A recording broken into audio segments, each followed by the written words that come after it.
Alors aujourd'hui, on va explorer ce qui est sans doute l'autoroute de l'information la plus complexe et la plus vitale qui soit, notre système nerveux. Pensez-y, c'est le réseau qui contrôle absolument tout dans notre corps, de la moindre pensée au plus petit mouvement. Allez, on plonge ensemble au cœur de cette infrastructure incroyable. Oui, c'est une bonne image, ça. Imaginez un peu une ville, une mégalopole qui ne dort jamais, avec des milliards de signaux électriques qui la traversent à chaque seconde. Eh bien, c'est exactement ce qui se passe à l'intérieur de nous. On va donc s'aventurer au cœur de ce câblage pour essayer de comprendre comment tout ça est organisé. Bon, notre exploration commence par la voie express, l'autoroute principale si vous voulez. C'est vraiment le tronc commun qui relie le cerveau à tout le reste du corps, la fameuse moelle épinière. Voilà à quoi ça ressemble vu en coupe. C'est vraiment le cœur du réacteur, si on peut dire, du système nerveux central. Et ce qui saute aux yeux tout de suite, c'est qu'il y a deux zones bien distinctes, n'est-ce pas? Une partie à l'extérieur et une autre à l'intérieur. Et comme on va le voir, elles n'ont pas du tout le même rôle. Alors, c'est quoi la différence entre les deux? C'est assez simple en fait. La matière blanche, qui est sur le pourtour, eh bien, elle contient ce qu'on appelle les axones. Pensez à des câbles de transmission, des fils électriques. Et au centre, on a cette fameuse forme en papillon, ça c'est la matière grise. Et c'est là que se trouvent les corps cellulaires des neurones. C'est un peu le centre de commandement de chaque cellule nerveuse. Et là, c'est génial parce qu'on voit bien la différence entre le schéma et la réalité. À gauche, on a le diagramme, bien propre. Et à droite, c'est qu'on observe vraiment au microscope.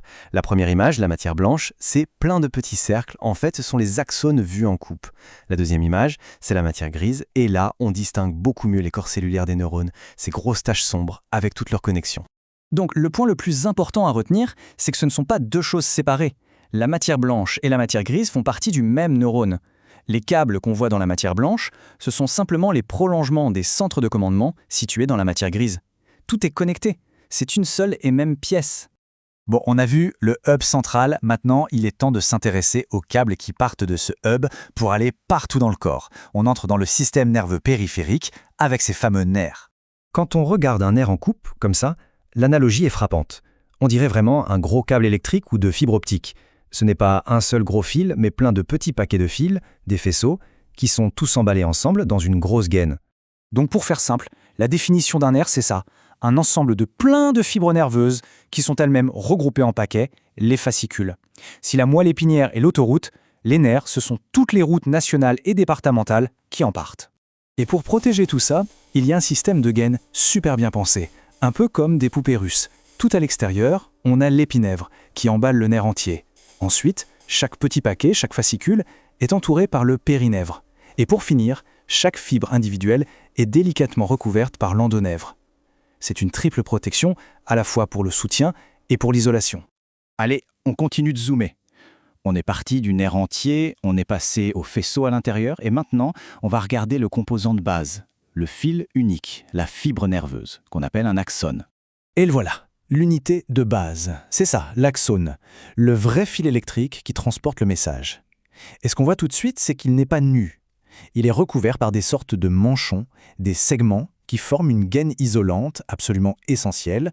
Cette gaine, ça s'appelle la gaine de myéline. Et là encore, l'image du fil électrique avec sa gaine en plastique est parfaite.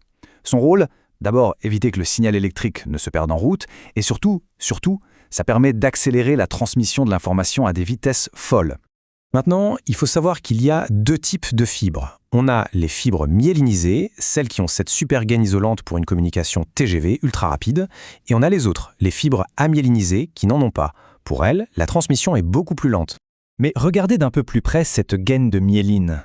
On voit bien qu'elle n'est pas continue. Il y a des interruptions régulières, des petits espaces où l'axone est à nu.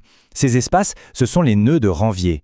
Et attention, ce n'est pas du tout un défaut de fabrication, bien au contraire, c'est voulu, et c'est même crucial. Et ça nous amène à la question qui tue. Si la myéline sert d'isolant, alors pourquoi faire des trous dedans? Ça paraît contre-intuitif, non? Comment est-ce que le signal électrique fait pour sauter par-dessus ces espaces et voyager à des vitesses aussi incroyables? Eh bien, c'est tout le secret de l'efficacité de notre système nerveux. Une question qu'on explorera peut-être une prochaine fois.